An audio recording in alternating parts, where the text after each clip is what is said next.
Hello, Global Village. No, sorry, blooper. Hello, Global Theater. My name is Jerry Fielka. Today is April 26, 2024. We want to thank Rob Grant and his amazing podcast. I'm probably wrong about everything. Also want to thank Pierce Stevens for introducing me to our guest today, Josh Gellers, for part two. Where in the heck you calling in from, Josh? Still here in Jacksonville, Florida. How cool is that? Thanks again for your time and energy. We delve a lot into part one with this word truth. So I wanted to start right off with Niels Bohr said, and it's reworded a million times on the internet. I don't know which one's the correct one, but you might be familiar with this comment by him and just your reaction to it. The opposite of a fact is a falsehood, but the opposite of one profound truth may very well be another profound truth.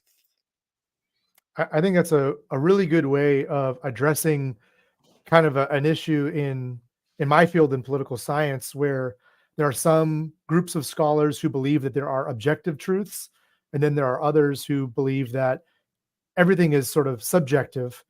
And I think it kind of is context dependent, because there are certain things that are unequivocally true in the sense that you can measure them, you can verify them, everyone agrees that the verification process is fine and all that.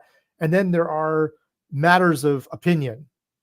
Yeah. And so I think, part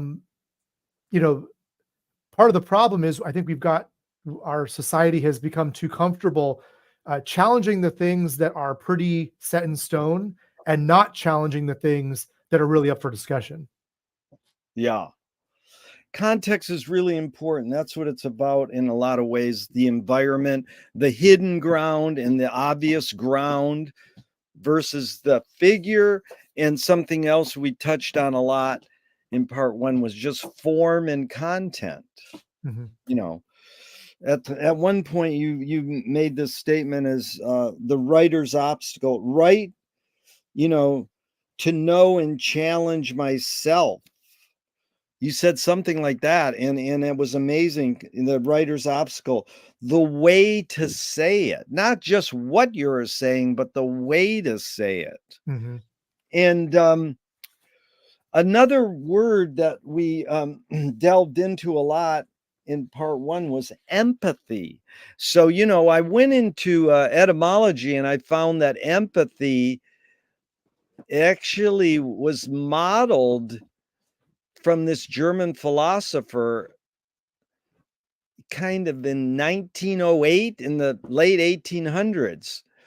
And he was basically translating the Greek empathia, which means passion or state of emotion. Mm-hmm. In fact, empathy, the two parts is in feeling.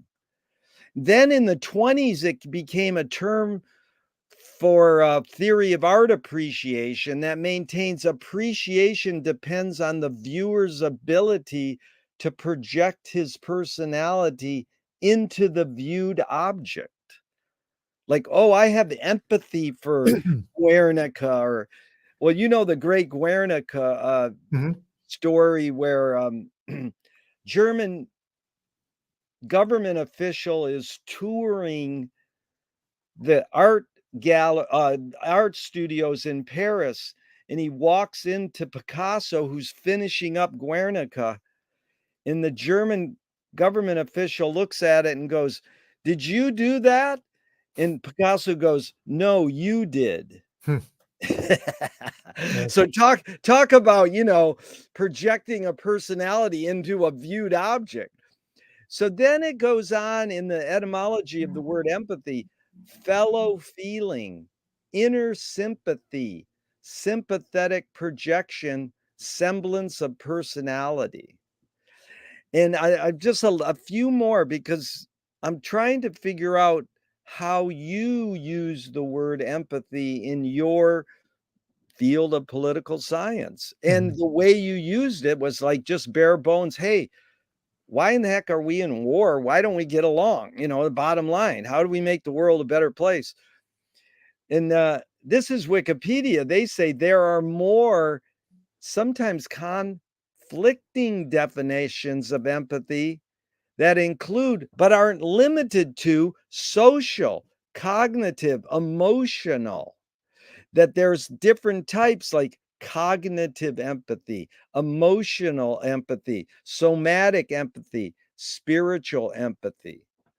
So when you're using the word, I mean, how do you navigate how it's means many things or means different things? Yeah. I think I was primarily referring to the emotional variety, but I think I'm glad that you sort of presented a typology of empathies, because I think it does speak to the different dimensions that we can see it materialize through.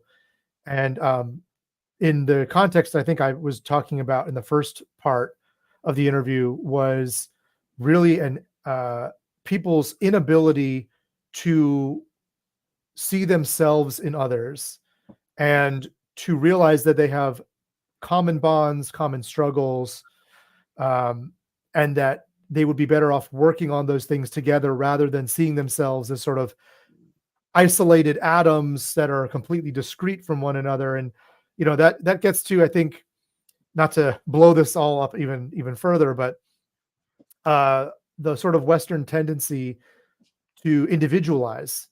And I think that is, and I've said this, in the context of more environmental law and rights of nature, but I think fewer things are more destructive than this individualizing tendency, because it kind of allows you to look at things on a case by case individual basis and exclude things like context, commonality, and so on. And so I think that it's unfortunate that became the basis for a lot of the way that our systems operate, right? Like one person, one vote,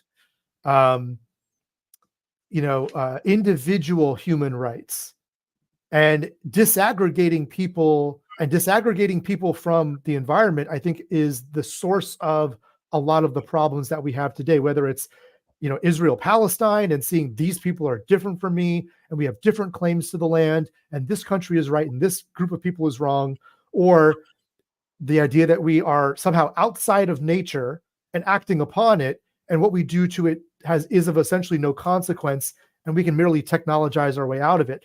But if you view humanity as within a kind of ecosystem and part of it, then we are the very thing that we are damaging by virtue of our exploitative activities. So it's this individualizing, atomizing perspective that I think is at the root of conflict, of degradation, and many other ills of the world. So well put. Two things. A. Milne, the writer, said, weeds are flowers once you get to know them. in America, indigenous American Indians, natives, they do fire management. They don't fight fires. Like we got to fight the fire. It's like, no, you don't fight fires. But the whole idea is like, we're American Indians, we're all part of nature. Mm-hmm. So, I mean, it's like so ridiculous that students and professors, where we're supposed to be raising the people who are going to help make the world a better place, are non-violently saying no to war, and we're beating the shit out of them again. And it's like, this is going to recall, or we're going to revisit Chicago in the 68 Democratic Convention. I mean, that's what it's looking like. And it's like, what? Why are you beating these people up? They're saying that beating up people isn't good by putting up a 10 or something. I don't get that one. That one's baffling to me, which is, a current event. But we're going to go into this actual thing you brought up just now, as sort of identity and what is the self, individual. How do we identify who's the individual, who's the self, and who is the commonality and context in the communal, in the camaraderie, camaraderie. So this is another, in Wikipedia says, since sympathy involves understanding the emotional states of others, then the way it is characterized derives from the way emotions are characterized. And um, there's less distinction than the difference between the self and the other. So, on the other hand, if emotions are characterized by a combination of beliefs and desires, then understanding them, those beliefs and desires, will be more essential to empathy. Well, yeah, that sounds good, but how do you understand the beliefs and desires of others? I mean, who is ordering the cops to beat up these professors? Are they understanding these emotional states? Why aren't they, and how should they be understand? What does understanding emotional states mean? Well, I think they're being charged with doing the exact opposite, which is to strip themselves of emotion and empathy and to carry out some kind of order, irrespective of the context. And that's why, you know, whether we're talking about, Columbia or San Francisco, or I guess it was in Berkeley, um, college campuses all around the United States, uh, you know, it reminds me. There's a movie that I show in the class that I'm teaching now called Battle in Seattle, and it's there's some criticisms to be made, but I think one of the things that it does well is show you different perspectives, and Yeah, two of those perspectives are of police who are charged with crowd control during the WTO protests, and there are moments where they begin to empathize with the protesters, yeah, even joining them yeah, on an occasion, but we don't see that happening. That's the movie. That's Hollywood. What's happening in the real world is someone is being charged with a crime on the spot, trespassing, and if they don't move, then they're being thrown to the ground and being zip yeah, tied and carried off and charged. yeah, Now that's happened. It's easier to happen in a private university than it is in a public one, where the spaces are ostensibly accessible to the public. But the point is that precisely your observation, there is no empathizing going on at all. Otherwise, we would probably see people, police officers dropping their arms, not coming in, loaded to the gills, uh, with the idea that maybe they might have to use excessive force in order to control the encampments and things like that. They're not trained to empathize. They're trained to enforce laws, and those are very yeah. different functions. Really heavy. I watched 5 documentaries on the Rodney King rebellion or riots, whatever you want to call it. And one of them really taught me these cops were trained to beat the shit out of people who were high on PCP. Mhm. And the guy was drunk and they just misinterpreted it and beat the I was almost like saying, well, they're not responsible. The people who trained them are responsible. So the cops are like, well, I'm following how I was trained. Mhm. So, that was a real eye opener for me. I didn't want I mean, what are these guys gonna do? Just lay their billy clubs down and go, "Hey, dude, let's sit down and chill out." So a similar thing actually happened here not too long ago. It became a court case where a gentleman was taken into custody by the police, and they strip searched him in public in front of his own family. And their argument was, this is what we were told to do, and if you have anyone to blame, blame it on the people who trained us. Yeah, good Never luck. mind the fact that like simple empathy would Yeah, actually have suggested or counseled against stripping a grown man naked in front of his family during daylight hours. yeah.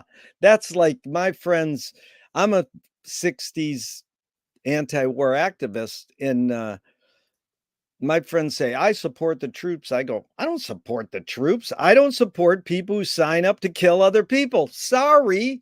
But they're like, "Oh, no, you have to support the troops." And so that's again this well, it goes into this thing where one more thing Wikipedia's entry on empathy is one's ability to recognize bodily feelings of another is related to one's imitative capacities. Mhm. It seems to be grounded in an innate capacity to associate the bodily movements and facial expressions one sees in another with proprioceptive feelings of producing those corresponding movements. Mhm. It almost sounds like NLP. It's like neuro linguistic programming. It's like, oh, if you smile, can you get the cop who's going to beat the shit out of you to smile? Frank Zappa has a great line. Again, it's satire. He says, "You got to love the cops as they beat the shit out of you on the street." You laugh. It's a funny statement. And he's not accused, he's often accused of not being like so hippie, Mhm. like peace, love, and hippie. But that is a satirical statement. I mean, is that what we're supposed to do, is love these people as they beat the shit out of us? I think there are probably more productive ways of, engaging in some kind of response. Although increasingly we're seeing um, those very kinds of avenues taken away from us, like in the state of Florida. We have citizen review boards have been banned for police. The only review boards that are permitted are those that are created by the sheriffs themselves. Well, is that really going to be an independent kind of third party that can adjudicate disputes when issues like police violence arise? Would you entrust a committee selected by the sheriff of being even-handed when Yeah. determining whether or not police had acted appropriately? Yeah. That's Richard Pryor's great line. Just us. Yeah, just us. Pretty simple breakdown. And then there's another place I got. No novelist working today has this extraordinary capacity for radical empathy, for seeing essence of people beyond reductive categories, for uniting us without sentimentality. We often think of empathy, people's ability to share and understand each other's experience, as a hardwired trait, but it's actually more like a skill. So, so many of my questions, is this hard? Is this innate or invented? So, maybe you could talk about this. Is empathy innate or invented? And I love how they say hardwired trait or actually a skill. Uh, you know, this is sort of an equivocating answer, but I think it's both. Yeah. The research that I've read on human robot interaction, for example, demonstrates that we have a pretty good handle on the things that make people care about even a non-human technological entity. We could design something to be maximally evoking the sentimentalities of the human user. At the same time, there's variation across people. Yeah. There's neurodivergence. So there are Yeah. people who may have more or less of an ability to understand social cues. There's developmental stages where children may pick up on certain emotional signs, and maybe adults are able to interpret them in a different way. I'll just give one personal example that when I started out as a graduate student, I was very hard on my undergrads. And I think part of it was a little bit of a chip on my shoulder and wanting to prove to them that I was intelligent and therefore deserving of the position where I would be eligible to criticize their work and hopefully constructively. And sometimes I would get really dinged for it on my student evaluations. And, they kind of said, this guy's kind of arrogant and elitist. And that was certainly not what I was hoping, or how I was hoping that I would be perceived. And I've been in this role now as a professor for almost 10 years. And I like to think that I practice radical empathy in the sense of not making my students' lives more difficult for them and being very gracious and understanding that their life experiences may differ from my own and that they may be facing things that are completely outside my realm of experience. But that doesn't mean that they're illegitimate. And instead, the dominant strategy as the instructor is for me to not force them to. In one case, I actually had someone provide me with like the death certificate of their relative, and it was like had the cause of death, and it was very macabre. And I actually felt like, is this what I was getting at, or did I just want them to not skip class?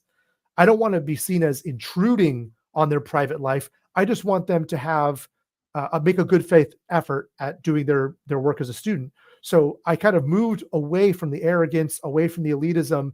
And when someone sends me an email and says, "Hey, I'm having a mental health issue, or I had to go back home because I have a sick parent," I don't make a capital case out of it, and I just say that's okay. Yeah. Things happen, Yeah. and let's make a plan so that you can still complete the class. And so I have shifted, even in the time I've been in my role as a professor, to becoming more empathetic. So I don't think there are certain innate characteristics that people are born with for the most part, but then it's also something that you can cultivate over time. So well put, Josh. You're really articulate, and it's amazing. How did you change in those 10 years? Like, what, you had enough experiences of getting dinged, or there was some revelation or whatever, but what's the difference between empathy and sentimentality? I think the empathy is much more about being able to identify with, whereas sentimentality can just be a kind of um, an emotional sense of longing or something like that, but not necessarily partnered with the identification piece. Yeah. So we dabbled on this a little at the very end, and it's how defining self, sort of like right there, you were defining who you were as a professor early on, and then you sort of shifted your definition of who Josh was as a professor. Mhm. And the quote I gave was, to go into this violence thing, was both McLuhan and Krishnamurti said violence is the human search for identity. And then Alan Watts says, man, if everybody's trying to figure out who they are. If you figure out who you are, you're fucked. But it's sort of weird. He's being a sort of Eastern philosophy comedian there. But it is like, oh, now I know who I am. And then you're like, oh, now you're safe and you're not going to take any more risks. So maybe talk about that idea that violence is a human search for identity first, and then go into anything about how do you figure out who you are? What is the search for self all about? Well, it reminds me of a kind of African ethical approach that gets discussed somewhat in the robot ethics literature, but also in the literature on sustainability, and that is Ubuntu, which has this famous slogan: "A person is a person through other persons." And I think that what happens in that search for identity is that we are spending so much of our energy defining ourselves in contrast to other people instead of in common with other Yeah. people. And there are so many ways that you can now be divided, whether it's, your everything from your ethnicity and your gender to your hair color. Um, so it rings hollow, some of these tropes about bringing humanity together and things like that, because we sort of experience lives differently depending on some of those identity factors. And then when we get to like a university setting, um, some of those are kind of amplified, especially in certain kinds of courses, and it creates these difficult conversations about that tension between these individualized experiences or experiences that you have as a member of a particular community that differs in some material way from another community. And so there are these kind of ineradicable differences that we can attribute to what makes us different from other groups. Um, but but the risk of that is that we spend so much time that we miss the forest for the trees, or maybe the trees for the forest rather, which is that we are all kind of experiencing life in common as humans, even though that there are these differences on the margins because of these identity factors. So that I see that as a kind of persistent tension in human existence that we can't quite shake. But then where does violence come in? Why? It's basic. But let me go back. I have to get one word. The Mhm. African I love it. African studies and robots literature. How do you spell that word? It's Ubuntu, Ubuntu. That is great. Thank you for teaching me. So now into this thing, I brought up too. Maria Gimbutas, archaeologist, spawned Riane Eisler's book, The Chalice and the Blade, which basically promotes partnership, but it's in the genre of matriarchy. Mhm. And my friend goes, nah, let's drop the word matriarchy. It's matristic, which is amazing because Matrix, the film that dominated everybody, is etymologically rooted in the word womb. Hmm. So, we know that probably we'd be better off if women ran the world. Or, there's something about, yeah, my wife just said, I agree with that one. But, there's this thing with Maria Gimbutas, she's dissed by some anthropologists. Like, no, she kind of proved that there were societies that had no warfare. Mhm. So, like, yeah, everybody says, no, we're hardwired to be violent and have warfare because that's called survival. If they come to steal your food, or you just go ahead, take it. You need it more than me. So did humans develop, and then you study McLuhan, it's like as soon as they brought the horse into war, it's all over with. And then when you put the stirrup on the horse, good luck. And now it's like, forget guns, just use bio warfare. We don't need no guns. And I'm like, why don't we just have drones fight drones? Why even bring in humans? Yeah. Just joystick the stuff. But this whole idea of violence, I mean, the bottom line question is violence more innate or more invented? Well, I think I would probably disagree that violence is the product of a search for identity. I Yeah, think that it is more a reflection of conflicts over resources. yeah, And, you could look at just about any conflict right now, whether it's in Sudan or the Middle East, or, even in the United States, we have an election coming up. And it always seems to boil down to who is getting what and who feels left out. yeah. And it's not quite as based on the identity. The identity is sort of secondary, but the distribution of resources happens along identity lines in a lot of these societies, and for different kinds of identities. So I think that if there was just a better way of equitably distributing resources, and there wasn't the presumption that it's okay to have a maldistribution of resources, that there would be less of a reason to go to war. Well, how, like, that's good, but uh, conflict resolution. I was very curious because, I was able to, what I think, do is socially engineer four older men in Flint, Michigan, you know, 50 years ago, and convince them I was raised Roman Catholic not to kill people. So they gave me a conscientious objector status. Mhm. It's like, I knew because I went to training. This guy told me what to say. And I convinced these four old men that. I was like, wow, that's social engineering. That's how it's the power of persuasion. I Mhm. mean, I believe that, but it is, something I always wonder about. Well, why didn't they teach us conflict resolution?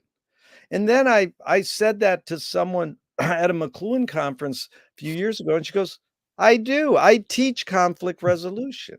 So, I mean, was that something that came into education later? They says, "Well, let's teach." I mean, why weren't we taught conflict resolution earlier and taught that military is not the only way to resolve conflict?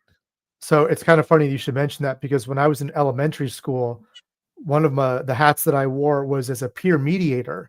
So we Yeah. were taught mediation techniques, and I did at least one time meet with two students who were engaged in some kind of conflict, and I used the tools that I was trained with to try and help resolve it. So I was in fifth grade when I did that. You were learning conflict resolution in fifth grade. Mhm. That's amazing. So you think it is something that the education system finally decided, let's bring that in? I mean, I don't know if it's done anymore. There's so many things that have changed since then, but I think it was very useful, especially the peer side of it, because then you sort of diffuse some of the notions of hierarchy that may introduce some problems into the system. I had no vested interest. I was not technically above the people, except for maybe slightly older in age, but in the same school. And I think I came at a place, or came to the conflict from a place of understanding and neutrality. And I think I hope that helped to resolve the situation between the two individuals. And I think maybe we need more of that earlier on, rather than habitually focusing on making sure that our military budget is always slightly more than the next country. We know in international relations that results in a security dilemma, where every country then says, or every potential adversary then says, well, we've got to catch up with them because we can't let them best us in the area of military prowess. So it just creates a cycle of uncertainty followed by increasing military investment and then a deployment, because there's that phrase, to a hammer everything looks like a nail. So if you have a gigantic military, they're not going to just want to sit around. It seems like a waste of time. They don't want to do drills all the time. They want to fight in wars. Yeah, that is one of the most repeated Mark Twain quotes I've used in my conversations for years. When you have a hammer in your hand, everything looks like a nail. That is McLuhan's main epiphany he got from Finnegan's Wake, that everything we invent extends some humanness. Mm-hmm. I hosted a talk with some art people, and I found some statistic that said more people are killed with a fist than with a gun. It was an anti-gun art exhibit, and we had a discussion. And I said, more people are killed with a fist than a gun. And someone goes, where'd you get that statistic? And a cop in the front row stood up and said, oh, that's blah, blah, blah, and he gave my forgetfulness on the statistic source like legitimacy. But it is this thing about conflict resolution, in learning it. I studied conflict resolution once just because I had a falling out with one of my siblings. And the biggest thing I learned was, it's not me versus you or you versus me. It's me and you versus the problem. Mm-hmm. Reframing is a very good technique. Reframing, that's it. Very good. And so how do we keep our governments from going to war? Oh boy. I mean, that's a quintessential question of international relations, isn't it? So the problem is that the system is created in such a way that it allows that to happen and even incentivizes it. And I don't know if it's too late to change the structure of the international system, but we talk about this in my classes, the idea that nation states are the only actor in the international system is sort of taken for granted by a large group of international relations theorists. But there are people in environmental politics who say, well, it doesn't make any sense because we have environmental issues that traverse national boundaries. And so we actually should be thinking more about what are called bioregions. And so similar geographic areas should be grouped because they're dealing with similar kinds of issues. And that, of course, would run up against a lot of the sovereignty issues and history and culture. And if you've ever seen an ethno-linguistic map of Africa, it looks like a mosaic because there's so many different tribes that speak different languages. And part of the problem with what we see in modern day, especially sub-Saharan Africa, is that there are states where two warring tribes were combined into one country, or one tribe that was split among two or more states. So all that stuff was done was a kind of violence committed unto the cultures of the people who had lived there. And I don't know, I think this is actually one of the biggest problems. It's kind of a meta problem, is how do you get people who benefit from the current structure of our governing systems to be willing to change it? Most of the time, they're not willing to change what they currently benefit from.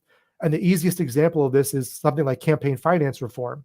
If they benefit by almost unfettered access to companies that can give them unlimited amounts of money through PACs, why would they try and pass legislation Exactly. where it makes their campaigns more like it is in other democracies, where they are restricted to a certain amount of money that they can spend only for a certain amount of days? That would make it a lot more fair in terms of elections.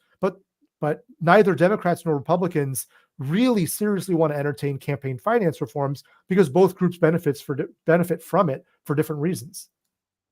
It's called the military industrial complex in a lot of ways. And I showed a Vietnam War documentary once. It's basically anti-war, and it's called Vietnam American Holocaust. And it's like 60 people in an art gallery watching this film, and there were like 5 gutter punks in the front row. And I said, I'm there talking with the filmmaker, and I says, the only way we're going to stop war is if no one goes to work and no one buys anything and collapses the economy.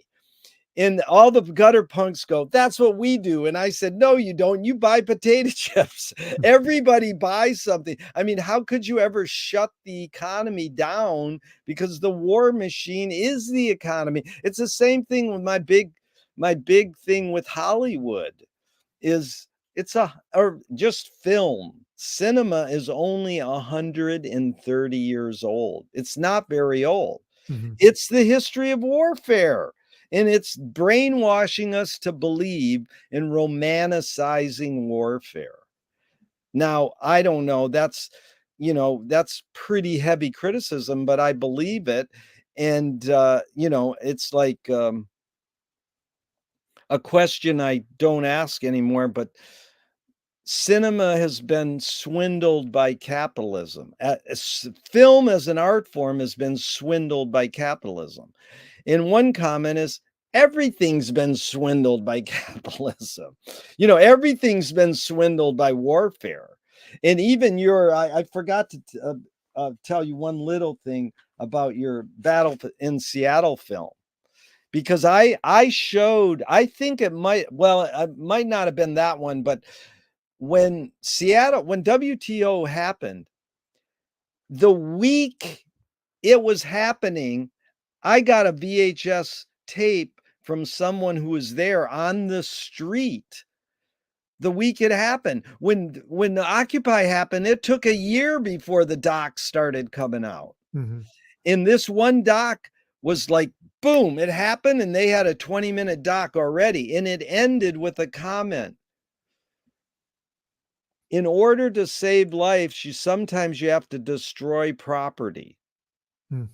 So that's a very interesting comment, because that's what the Weather Underground did. They destroyed buildings, and then they socially engineered Walter Cronkite to work for them by going, today the Weather Underground destroyed another building, and here's why. And he would read their manifesto. Mm-hmm. It was an amazing moment that was happening. But then they flubbed and they killed a couple people with their bombs, and but when you say, sometimes you got to destroy property in order to save lives, that sounds like the US government.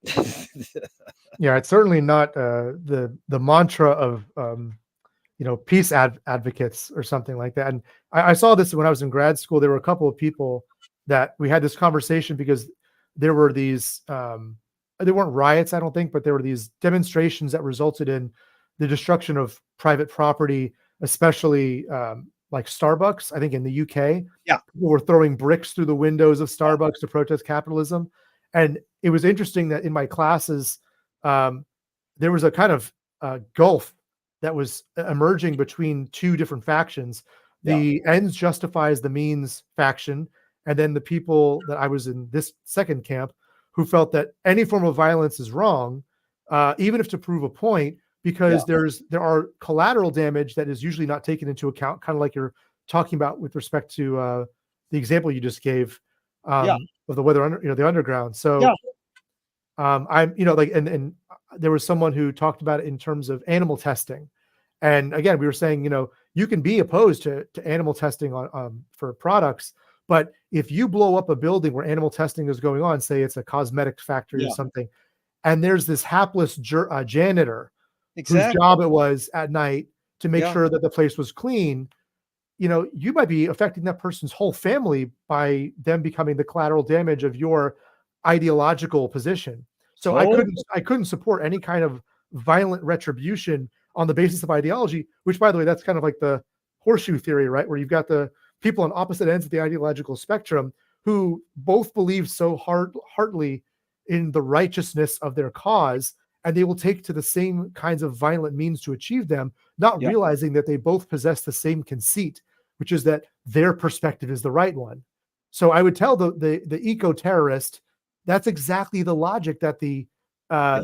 Islamist terrorist is Yeah. saying. So what makes you more right than that person? Yeah.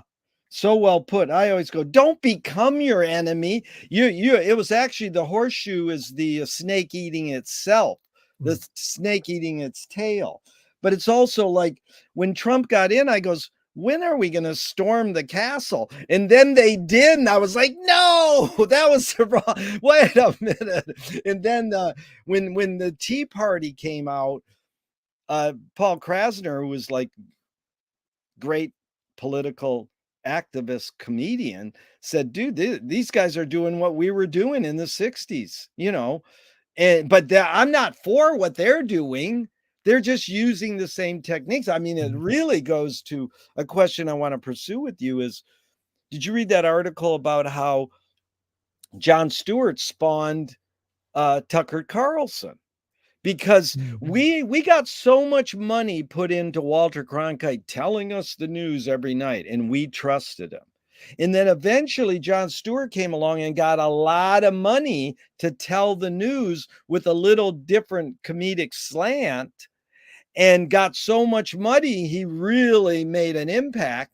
And then the other guys go, well, we can do that too.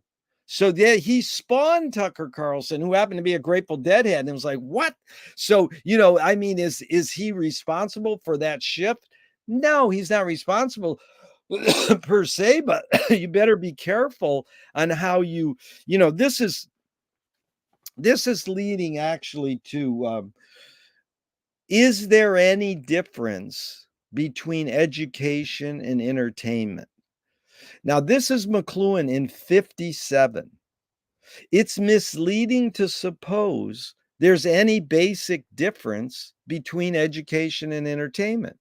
The distinction merely relieves people of the responsibility of looking into the matter. It's like setting up a distinction between didactic and lyric poetry on the grounds that one teaches and the other pleases. However, it's always been true that whatever pleases teaches more effectively. So you got 10 years of being a professor, and you can talk about that in your how you talked about your change, but there's three key words there for me is whatever pleases teaches, and what does more effectively mean? So any thoughts on this distinction? Is there a difference between education and entertainment? So it wouldn't be surprising that I'm going to disagree and say that there is a distinction.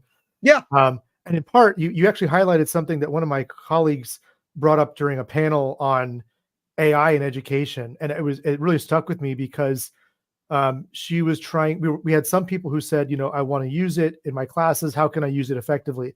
And then she sort of interjected and said, I'm explicitly not going to use AI in my class because that's not the purpose of my writing class. My writing class is based on two things: how to get students to communicate and how to get them to struggle with who they are. And so entertainment certainly could do that, but that's not the primary purpose of entertainment. You could have a very passive reaction to entertainment and just do it for what pleases you. But what education is designed to do, at least in its sort of optimal form, is to challenge you. And that's something that And That's good. it doesn't have to be something that is, going to sort of rock your worldview. But I mean, even in the sense of, I remember when I took my first political science classes, just not knowing that there were these other ways of thinking about the world aside from just countries go to war and so forth. There were different lenses, and each lens allowed us to look at something in a little bit of a different way. And so I really appreciated that and wanted. That's what I tell my students. I said, I have no dog in this fight. I'm not going to tell you which theory is best. That's going to be up to you. I just want you to see how you could view international relations in different ways. And Yeah. entertainment doesn't necessarily do that. If you go watch a Marvel movie, it's really not giving you, super insightful commentary about racial dynamics in post George Floyd America, right? It's the pleasing that it's doing. It's eye candy, it's adventure, it's detachment. But what we do in education is more. And in fact, I would say that if we go too far into the pleasing, then we're not doing our job, actually. We need to make our primary function challenging and growing. Brilliant, Josh. That's exactly what McLuhan was after, was to Mhm. say these things as probes, and then people go, "Do you believe that?" And he goes, "No, I don't believe that." He would go, "I agree with you, Josh." I mean, if McLuhan was here right now, he would actually say, "Josh, you're right. I agree with you." And you go, "No, you're supposed to hold your ground and tell me why." That's why he's chalked off as a charlatan. But that's like, did you read Hero with a Thousand Faces, Joseph Campbell? Mhm. Have you studied? Well, that's something you might delve into at some point, because it's how, or just read The Writer's Journey by Mhm. Christopher Vogler, who took Campbell and taught Hollywood, like George Lucas, Star Wars, and Jaws turned Hollywood into a teenage boy phenomenon. But this is funny because you said this, who said education is to challenge you? Is that John Dewey? What's the ground of that when your colleague said that? Do you know where she got that? I don't, but I think it relates to a growth mindset where you are not able to grow as a person unless you face adversity and you emerge from that adversity better, more reflective, more empathetic, if you will, um, with more knowledge to take on the challenges that you and people in the world face. If you ever get, that's really well put. You're a wordsmith indeed. But if you ever can ask her, where did she get the roots of that? I'm very curious, because Mhm. here's two things I just read today in the obit for a New York Times for an authoritative voice of poetry criticism, Helen Vendler. Mhm. The end of her obit says, "I write to explain things to myself." Hmm. That's pretty amazing, because I mean, is that why you write your essays? No, in fact, I mean, I don't disagree with it. I think it's a really interesting Yeah, insight and way to talk about the craft of writing, which sometimes I feel like it can be generative in that way where I need to make sense of something and writing it out. But actually, more often for me, it's creating a little graph of some kind where I'm showing how terms relate to each other or concepts relate to one another. But no, I would say my writing is half explaining things to people who are unfamiliar with the concepts and half trying to clarify what's really going on in a discourse. yeah, I do so much of that. I This year alone, I've written this. It's very uncommon because I typically, like as an academic, you write your research paper and you write another one and so on. This year, I've written 5 response papers. Most of them have been invited because an editor said, "You have a really important clarification or rejoinder that sheds light on what the person is actually saying, or maybe an unintended consequence of their argument." And so I have almost a duty to write that so that other people understand and can view what the other person has written in a with more precision, with greater accuracy, and an understanding of the totality of what that person is attempting to argue. It makes me nuts, actually. I've thought about often creating a TikTok account where I would call myself Professor Reason and take yeah, one issue and just yeah, say, like, here's what's really going on. Here's why you have one side saying everyone on this side is bad, and the other side saying, well, yeah, everyone on this side is bad. They're both wrong. Here's why the discourse fails to provide you with an accurate reading of the truth. Yeah. You should do it, definitely. And the beauty is that you thought up that you should do it. Now you got to do it, or you just get one of your brilliant students to help you. Because there's two things that you just said that remind me of what we do. That's called reading between the lines. Hmm. Is that what you're doing? It's not only that, it's reading in between the lines for others. For others, yeah. Yeah, and it's not always because people are sort of cognitively limited or because, they're not reading the right things. It could be because the algorithm is pushing a certain narrative that they were going to click more on, or maybe Yeah. they have, like, you provide me with all these excellent reading recommendations. These are things I'm not aware of because I'm focused on reading my own things. So Yeah. what we need is I think more people. I'll use the term expert loosely, but you don't have to be an expert per se. You just have to really have a good way of unpacking something so that Yeah. it kind of reveals the kernels underneath. Yeah. Well, that's exactly what the second thing I was going to say. What we call that in the McLuhan world is studying the hidden psychic effects. There's the Mhm. surface level, then you can go deep sea diving and then go, how is this shaping our behavior? Oh, well, AI. I mean, my wife used AI this morning for the first time Hmm. ever, and she didn't know she was using it.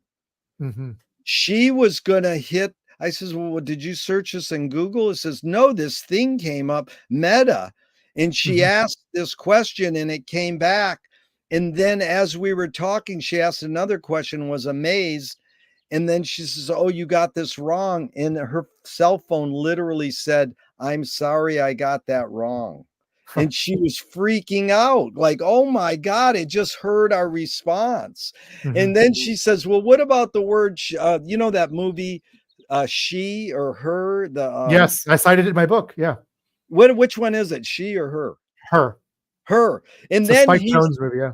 the Spike Jones movie, and then Mhm. she started talking about her, and she goes, am I talking to someone like her?" And she go,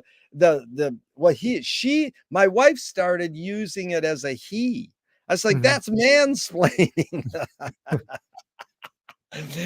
What do you call it?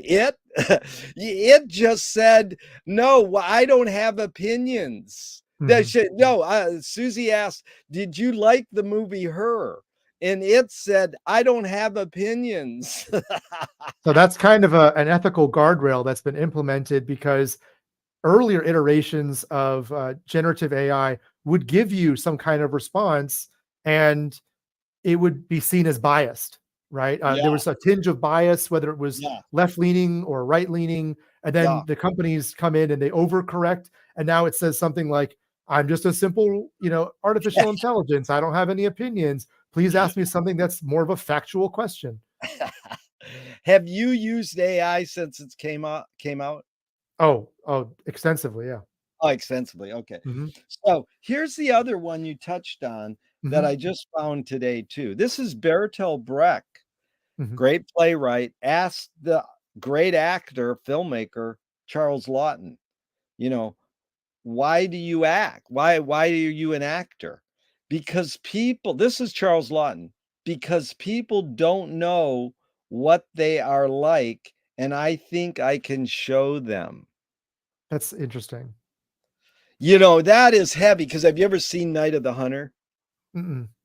Oh, you've gotta see it. It's one of the greatest films ever made, and it's Robert Mitchum with his 2 hands, and it says love on his knuckles and hate on his other knuckle.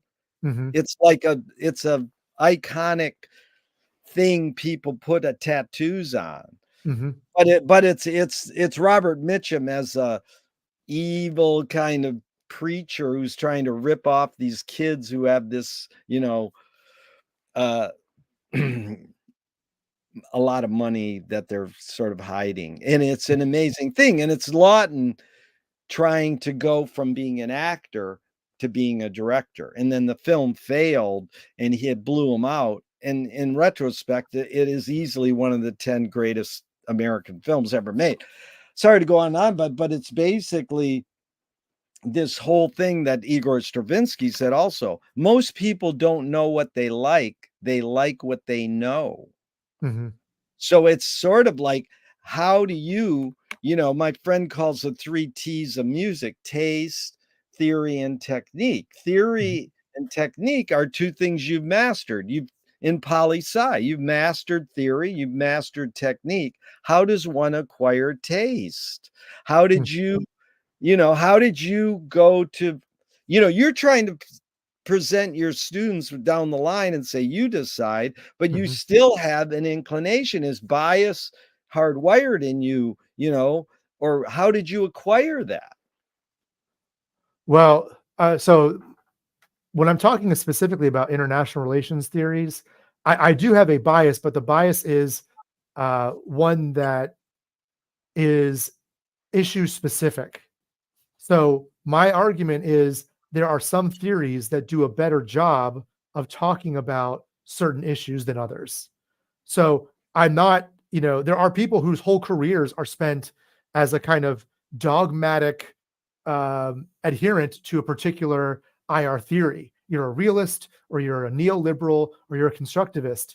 And I never felt a need to, plant a stake in the ground and say, here's what I'm going to be for the rest of my life. I recognize that in certain areas, like conflict, realism does a really good job of explaining the dynamics of the international system. But when we're talking about other issues outside of what are called high politics, neoliberalism does a good job of explaining. And then if we're thinking about the global economy, Marxism does a good job of explaining some of the dynamics. And my dissertation that I wrote, years ago now, over a decade ago, um, utilized constructivism, but tested some of these other theories and their perspectives. So I kind of view myself as more someone who's in a pool, kind of like wading around in the waters. And I feel free to play with all the water. I don't feel like I need to kind of hitch myself to one side of the pool and stay there. But there are some scholars that they spend their entire lives dyed in the wool realists or dyed in the wool constructivists.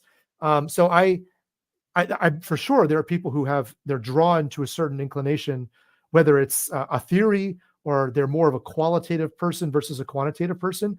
But that's, I think, because of personalities.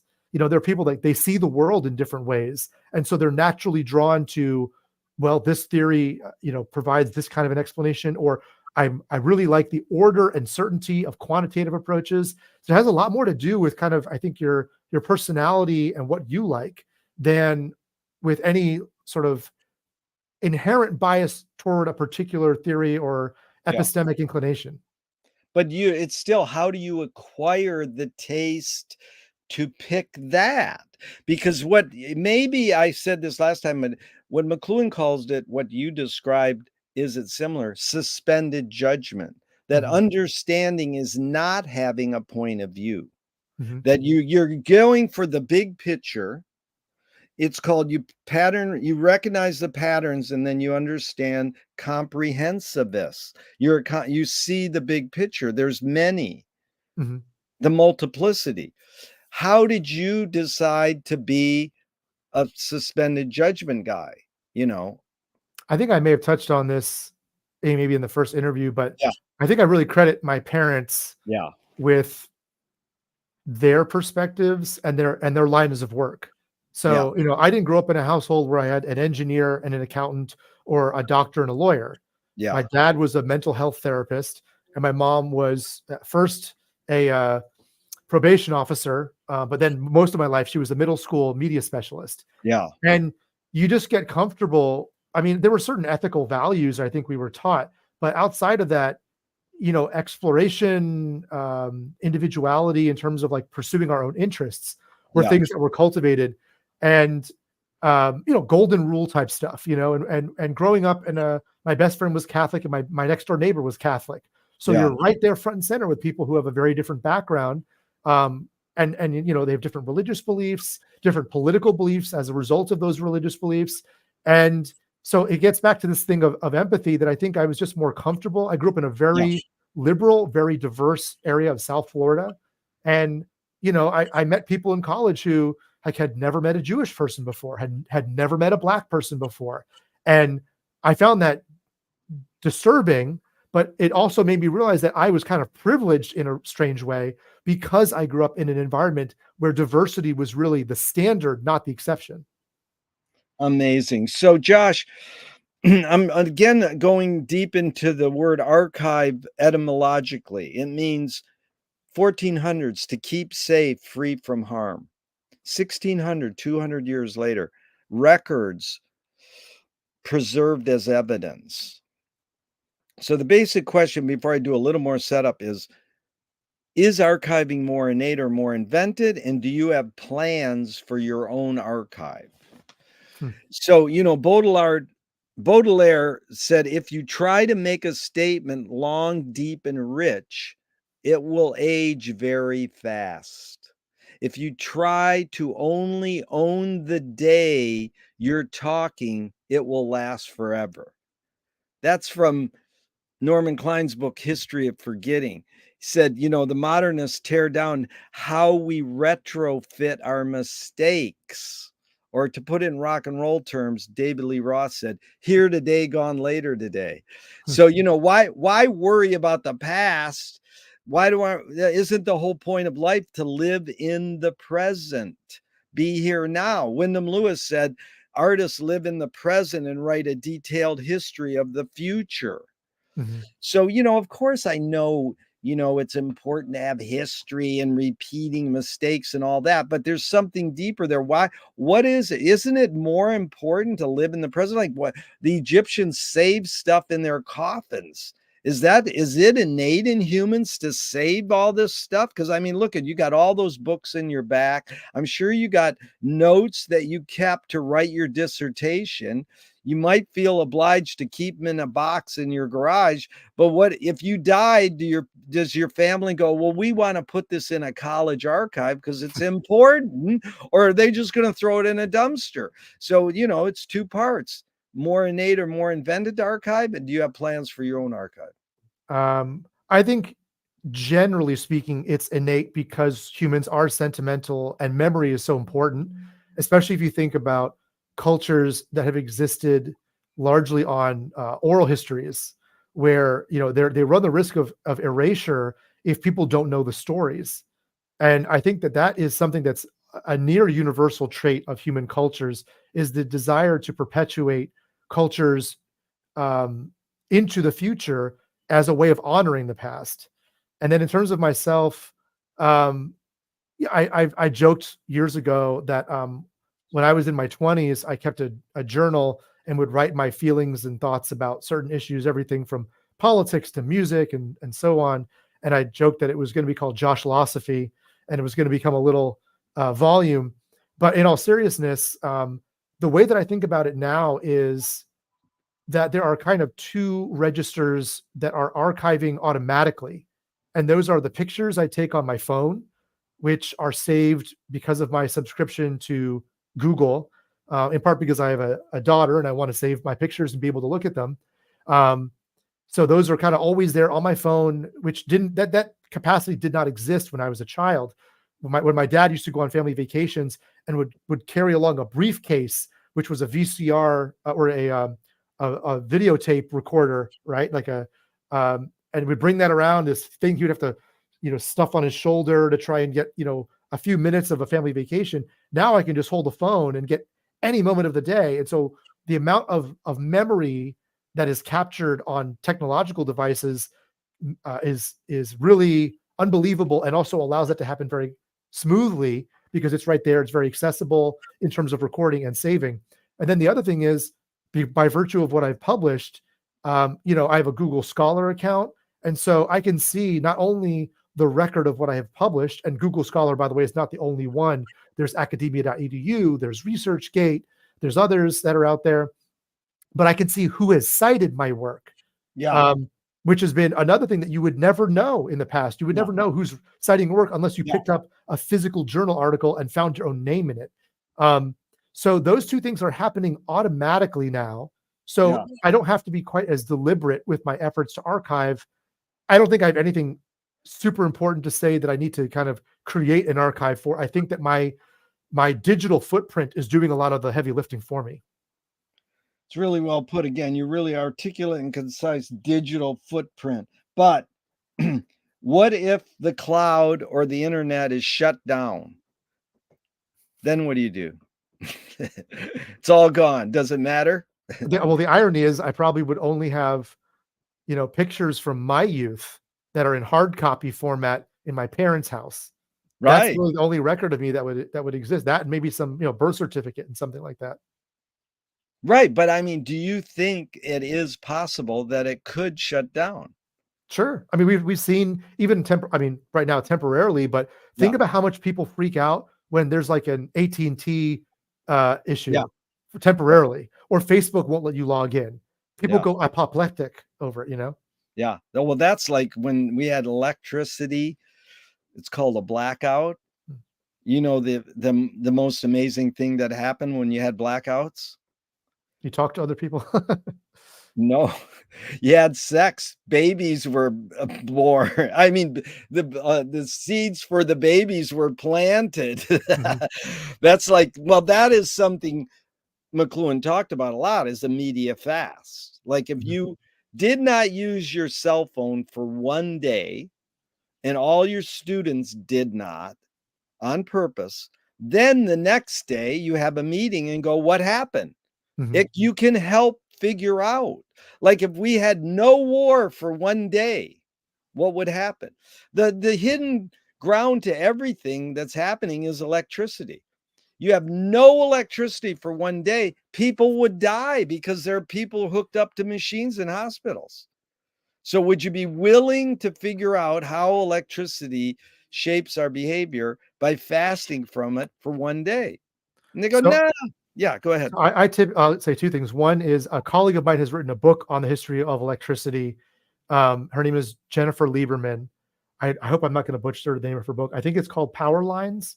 Yeah, But it's a really cool book, just to throw that out there. And then I do try to practice this actually. I've gotten more in the habit of a kind of digital diet or digital Shabbat where I just, don't check my email. I don't respond to student emails because I don't want to be too present and too available so that I'm not, fulfilling my obligations in other parts of my life.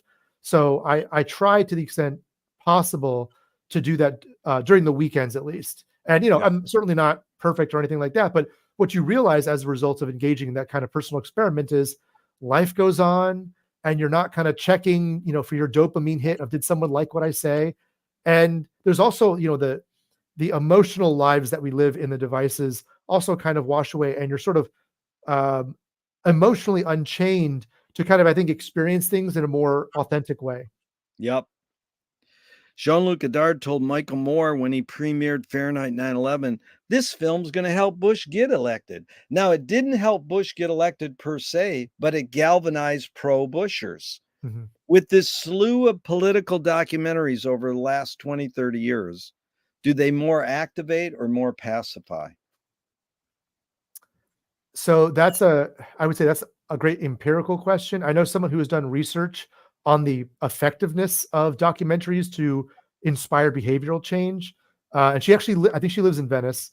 Her name is Beth. Oh boy, I'm going to forget her last name right on the spot. I can send you her contact. Please. She doesn't do that anymore, but she used to work with USC Annenberg Yeah, on explicitly addressing this. If people go in, for instance, and they watch a documentary, they watch a film, does it inspire them to change their behavior, act in a certain way? I experienced this as a young child when I went to see Free Willy, yeah. and it started kind of like a lifelong love of. I have it here since I went to Canada recently, and it's Killer Whale. Wow, yeah. But I immediately, after seeing that movie, I think I had to call and maybe my parents let me use their credit card or something. And I bought the soundtrack to the movie, which donated money to Saving Whales. Yeah, And so, I mean, I forget exactly how old I was, but it really moved me to yeah, want to help save the whales, even though it was a fictional movie. But so I think um, yes, they inspire certain actions. I think that from what I understand of the evidence, it's not particularly long term. It's a very yeah, ephemeral, sort of quick tail yeah, behavioral change. But then again, there are ones that are focused on, vegetarianism that I've heard from my students. I teach a class on food and politics where students say, I watched that and it completely, changed my diet as a result. So certain kinds of behaviors may be more affected than others as a result of watching documentaries and films. But I don't know on balance, if it's making us smarter or more effective citizens or better stewards of the environment. But I think I can't help but think that it's doing something positive. Um, but I also am not examining the other side, which are the more inflammatory kinds of pieces out there that might be, animating people to vote in ways that I find objectionable. So I don't know. Yeah, it's Cindy Sheehan who camped out in Bush's front yard, anti-war activist. She goes, "We're only talking to the choir, and there ain't even a choir." Mm. What was the motive of the cave artist? Your hunch or your guess? Uh, well, getting back to the previous point, I think it was a desire to sort of memorialize existence and to have a kind of a flag or a signifier of an existence that could be persistent into the future, so that they wouldn't be forgotten. It's a desire to be remembered, I think. Yeah. What's more important, Josh, conviction or compromise? Hmm. Ultimately, I think compromise.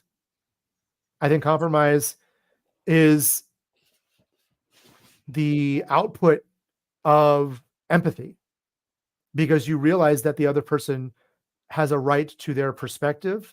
And if you respect them, then that might make you more inclined to try and find a middle ground. But the conviction can be aimless or unproductive. Just having conviction doesn't necessarily produce anything of substance or value.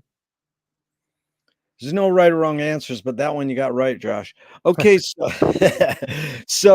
you've accomplished a lot in your life. How do you rate these three elements? Luck, skill, and ambition. What played the biggest role, second and third? Ambition by far number one.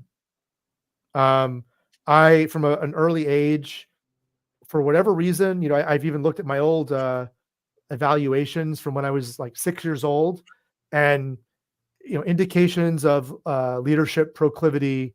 When I was in kindergarten, I organized a foot race, gave out awards. I started a couple of different student organizations. That led me to eventually, by fifth grade, being a peer mediator. I was in the gifted program. I volunteered with kindergartners in my kindergarten teacher's class when I was in fifth grade. So like all this stuff happened when I was less than 10 years old. And Wow. I think for whatever reason, I just was born with a fire under me, and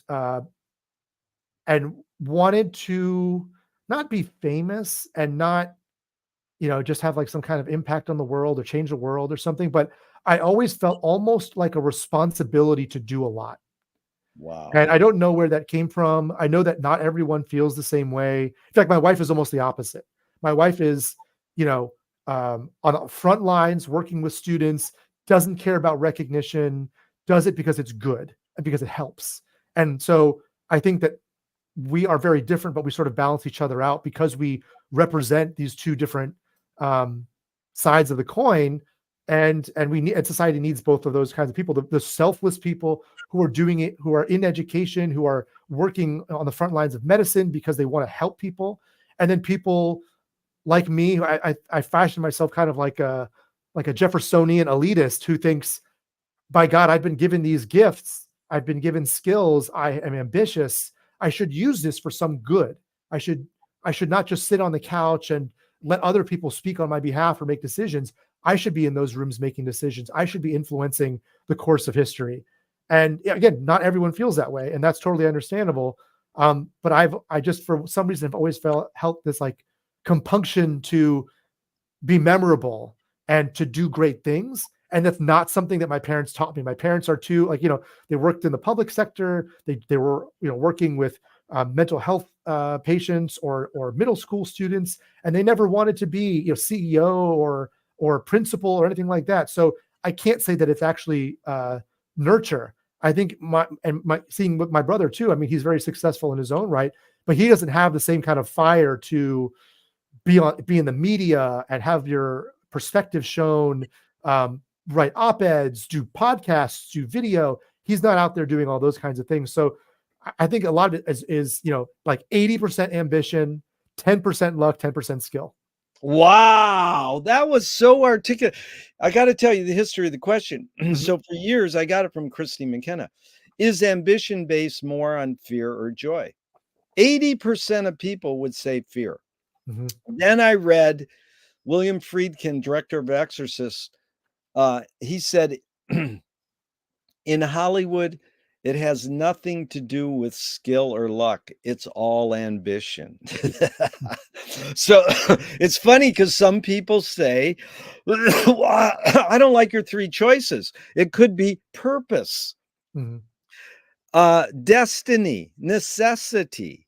But you really ranked them well. I was appreciating that. Is loyalty based on reason? Hmm. I mean, I think that there's a rational basis for loyalty in addition to a kind of emotional basis as well. So I'm not sure I could give a definitive answer because I think that there are kind of ulterior reasons why someone would want to be perceived as loyal. But then there are also deeply emotional reasons why being loyal is good in its own right. T.S. Eliot said poetry is outing your inner dialogue. What language is your inner dialogue in? Anxiety, Ah! constant anxiety. I can't believe that. You seem like you're pretty but you're a happy dude. I mean, I do think about things a lot. That cliche about what keeps you up at night. Thinking about everything keeps me up at night. It's not that there's a particular issue that I'm so focused on, but I think, yeah, just everything from minute Yeah, familial concerns yeah, to job things and what's going on in the university and the universe. yeah. No, that's good because I did to ask you the question which I got from the Rumsfeld documentary by Earl Morris. What do you worry about when you go to bed at night? I mean, we could go back to part one, but my question is, I don't think I asked you this. What's the difference between worry and concern? Because I'll set it up. My mom, when she died at her wake service, I got up there and I says, "There's a lot of people in this room who thought they worried that Dolores worried too much." Just to show you, all you guys are worriers too. Mhm. So what is the difference between worry and concern? Because it's easy. The cliche is, oh, worry's not productive and concern is, but it seems like, I mean, isn't anxiety that word wrapped up more with worry than concern? And can't worry be productive? Is that, you saying anxiety, isn't that you use that as a productive thing? You don't, Yes. right. So Mhm. what's the difference between worry and concern? Well, actually, it reminded me of another quote from a podcast I listened to. One of the hosts of Pod Save America likes to say, uh, "Worry about everything, panic about nothing." Oh yeah. And so I kind of like that because that really speaks to me in terms of how I operate. And I think that in terms of the difference between worry and concern, worry definitely has a kind of connotation that it's less directed. But I Yeah. think, I'm used to hearing it in the context of political conversations where people are worried about the outcomes. Um, it's just a different kind of concern, I think, Yeah. actually. And what's the name of the podcast? What America? Pod Save America, like pod Oh, short for podcast. oh, Pod Save America. Oh, Right. thank you. Yeah. So one of my film heroes, George Manupelli, says that his mantra is ignore yourself. Jonas Mekas says there is no self-expression. And the great jazz pianist Cecil Taylor says, I'm just a vehicle and this stuff just comes through me. Mhm. Is art making, and in your case, you're making something, is making something more self-expression or more your vehicle for whatever technologies, cultures, and environments are dominant? Um, I think in my case, yeah, I'll think of it this way. My first book was based on my dissertation, and I didn't do a lot of sincere edits to it in terms of going back and either going to another country or interviewing more people. It was mostly like line editing and doing grammatical work and things like that. But I did have one thing that I wanted to add, which was the introduction to the book is like a page or page and a half that's just pure narrative, and it's describing what it felt like to go to Kathmandu for the first time. And I felt that it was necessary for me to situate the book by expressing an experience that I had, because the rest of it was going to be fairly dry and, about political science and environmental law. And so I think that every time I write something that is, of some consequence about some kind of issue, somewhere in that mix, there's always a desire to express myself embedded within that, either to say my perspective is the right one, or to say someone else's perspective is the wrong one, or people are missing the boat in terms of what this issue is really about. So there's definitely a desire to be understood that's kind of folded into this expressiveness. So that's always part of it. It never kind of escapes the realm of what I'm writing about. And so, and you've written 2 books? Yes. And what happened on your second book? Same thing? Were you? No, well, in the second book, I sprinkled in some experiences because I went and visited robotics laboratories in Tokyo, and I wanted to understand from the perspective of roboticists what they think of about the ethical, moral, and legal concerns that robots raise. And so I write about, going to robotics laboratories. There's a great art exhibit at the Science Museum in Tokyo that where you can see different kinds of robots in development. And so I wanted to infuse it with conversations I had with people and some of the experiences I had doing field research. And it was interesting because one of the people who wrote a review of my book, it was largely a positive review, but criticized my book and said that these things that I sprinkled throughout the book felt like distractions from the overall message. So I felt like maybe I didn't do a good enough job of making them more front and center. They should have been more present in the text. Yeah. And so if you put that question in the context of you. Now, in general, artists, your peer group, filmmakers,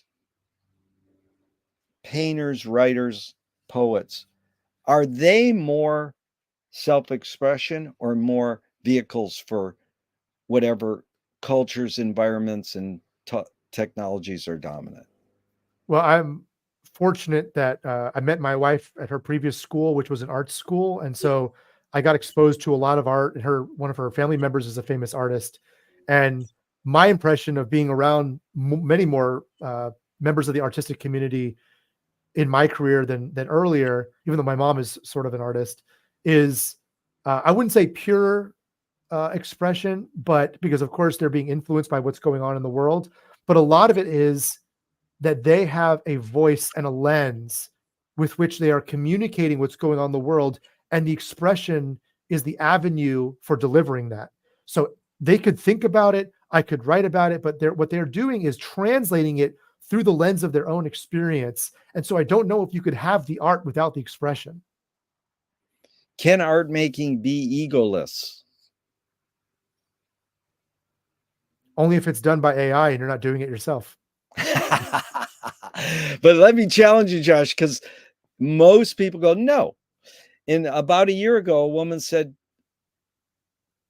great art is egoless. And I thought, well, that's interesting, because how does it reach a more universal, or like you said, you're speaking back to what we talked about beginning 90 minutes ago, this kind of universality or commonality. And then another woman said, great art has to be egoless. So how would you address their comment to that? I think perhaps unfortunately, some of the people who are considered the greatest artists who have ever lived are a far cry from being accused of being egoless. And it's perfectly acceptable to appreciate their art and their contributions. But I think the only egoless artist is someone who never shows their work to anyone, because they would have nothing to prove, no reason to communicate it. So I will believe that there's an egoless artist when we uncover a treasure trove of paintings or poems that never made it onto a public canvas or page, but that person felt it was important to record for some reason. To do it, dude. You named it. You know Henry Darger in Chicago? Mhm. Look him up. Darger. He's one of the most famous outsider artists. He wrote the longest book in the history of the world, and he made these incredible paintings. He was a emotionally disabled janitor in Chicago, and he just created this art in his room for years and years. And then as he was dying, they put him in a home, and someone went into his room and they go, "Dude, what the heck? Why didn't you tell us?" And he said literally, "It's too late now." Now, Mm. it could have meant it's too late. I only did this for myself and I was supposed to destroy it, or it's too late now because you guys are going to make a gazillion dollars off of me. And they have. Mhm. I mean, that's really interesting that you brought that up because it is almost because why did he wrote this one book that's like 10,000 pages long, and the first chapter is about himself. It's like the history of Henry, and then the rest of it's all about weather. And I mean, he writes about the weird. I mean, definitely look. The easiest way is watch the documentary on him. Mhm. Do you remember what the name of that documentary is called? Just look up Henry Darger Mhm. documentary, Darger, and it's easy because you probably can find a 10-minute tutorial on him, and Mhm. then you don't have to spend 90 minutes of your life. Mhm. But I mean, like a real heavy shrink psychologist who is also an art therapy guy spent 10 years in Henry's room after he died just studying Wow, like where did this come from? I that's won't go into amazing. I won't go into the details because it's like so great and then it gets a little creepy, but it's Mhm. like well, the other one is that I have a theory that he could possibly ran into the woman who shot photographs in Chicago at the same time and just threw all her films into a box. Mhm. And then now I can't think of her name, but she the same thing. Like she's regarded as one of the greatest street photographers ever, but she never really displayed her work or told anybody. She was a nanny Hmm. by profession. So the documentary on her, they're interviewing people who she was their nanny, and she goes, one day one of us was like hit by a car, and all of a sudden she was taking photographs instead of helping us. And I did find that sort of weird. Overall, they all praised her. She was the best nanny I ever had, you know. Mhm. But there are these people. I mean, they're generally uh, shoved off in this term called outsider art, or Jean Dubuffet called it naive art. It's the art of the insane or art of the criminals that Mm. sit in, a jail cell and just do art to Mhm. like it's compulsive. But Josh, again, we went through 90 minutes and I still only got through a fraction. So I was wondering if we could do a part three somewhere down the line, maybe 2 or 3 or 4 months, because there is a lot more I want to get into. You think you could handle that? It would depend. I got some things lined up for the summer, but we can certainly chat about it. Oh yeah, but it's way in the fall or even next year. But I'll send you some dates or something. But why don't we end with this one? Or do you have to go now, or do you want to keep? Yeah, no, I have Okay. to. My daughter gets off at 4, so I have to Yeah. be So home a little bit. why don't we close out with this, Josh? It's really been enlightening, and I appreciate your time. This question is perception reality? Yes, I think so. I think Yeah. that people create a perception of the world, their own little matrix, and perfu excuse me, prefer to view the world through that matrix or that kaleidoscope. And then I think and I'm going to give one sort of a flippant example, maybe to end it on, but um, there are most of the people who view a flag of Trump in like a military garb, who has sort of bursting muscles and almost a Christ-like figure. They accept that it's kind of it's like a caricature, But there are absolutely some people, some very small percentage of his supporters who view him in that kind of deified way. And to them, what I liken it to is there was a television show based off of a comic book that I used to watch the TV show on MTV years ago called The Max. And it reminds me of this, that there were these creatures called Izzes, and the Max, who's from a different world, from Pangea, in the real world could see that these Izzes are these gross white creatures with no eyes and big teeth that look like kind of like a big thumb. But to other people, the uninitiated who don't see what's going on, they look like little old ladies. Yeah. And so sometimes I think that there are these people who, like, I can see, Trump maybe for the is that he is. And then there are people who have this kind of completely glossed over view and legitimately think that maybe he's, the second coming of Jesus Christ, or at least he's a Christ-like figure. And he is, a responsible, patriotic person. And I feel like that's where some of the conflicts, are emerging from. But I don't see people viewing Biden that way, whether you're a Democrat or not. No one thinks of him as like the savior of the United States. But there's kind of a cult of personality around Trump that I legitimately believe there are people who after maybe Jesus Christ think he could be like the most significant person in our lifetimes. And I think those people, that's the problem, that is their perception, and it is completely devoid of reality. Yeah. It's amazing. Lily Tomlin said reality is just a collective hunch. But, the subgenius say pull the wool over your own eyes. But, be a little careful here because, the dude was a TV star for 15 years. It started with Reagan when he was a movie star, and then he became president. It's like, wait a minute. I mean, why didn't we run Oprah years ago? I mean, what happened? Come on. I mean, this is so, I really, really appreciate what you just said. And we can only hope for the best and work towards making the world a better place. So thank you so much, Josh. It's really been enlightening, and I really appreciate your time. Thanks, Jerry. Good to talk with you again. Thank you.